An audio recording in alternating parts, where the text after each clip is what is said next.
Bienvenue dans notre émission « Levez vos yeux en haut ». Aujourd'hui, le titre de la méditation est « Un avec Christ ». Moi en eux et toi en moi, afin qu'ils soient parfaitement un, et que le monde connaisse que tu m'as envoyé et que tu les as aimés comme tu m'as aimé. Jean 17, verset 23. Proclamons le fait que notre rédemption est assurée. Le Christ a quitté les parvis célestes et il est venu en ce monde afin d'expier à notre place. Tous ceux qui viennent à lui avec une foi vivante pourront se tenir sur un terrain avantageux.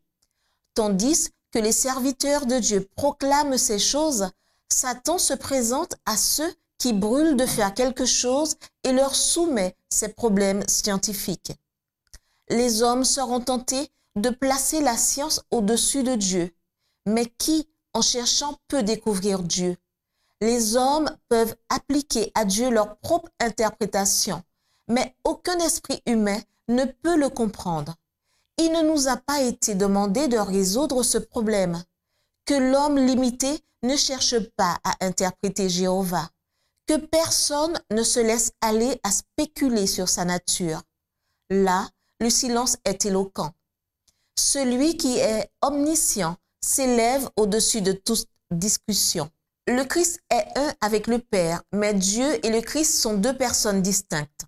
Lisez la prière du Christ au 17e chapitre de Jean et vous constaterez que ce point est clairement souligné. Comme le Sauveur pria ardemment afin que ses disciples soient un avec lui, de même qu'il est un avec le Père. Par cette unité, ils doivent démontrer au monde que Dieu a envoyé son Fils pour sauver les pécheurs.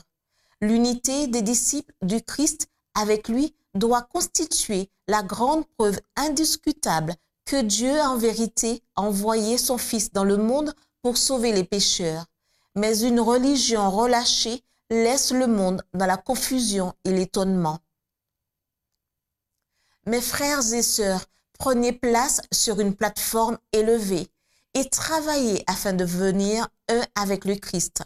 Le cœur du Sauveur s'attend que ses disciples accomplissent le but de Dieu dans toute sa hauteur et toute sa profondeur. Ils doivent être un avec lui, même s'ils sont dispersés dans le monde entier. Mais Dieu ne peut les rendre un en Christ que s'ils se sont disposés à renoncer à leur propre voie pour adopter les siennes. En raison de tout ce que le Christ a souffert pour nous, devrions-nous nous plaindre lorsque nous sommes appelés à renoncer à nous-mêmes et à souffrir? Dieu n'aurait-il pas honte de nous? Réjouissons-nous du privilège de participer aux souffrances du Christ, car ce n'est que de cette manière que nous serons rendus capables de participer à sa gloire. Menons des vies qui conduiront les pécheurs au Sauveur. Le Christ emportera son humanité avec lui dans les parvis célestes et toute l'humanité pourra se proclamer de lui comme de son représentant. Nous pouvons devenir complets en lui. C'était notre émission « Levez vos yeux en haut ».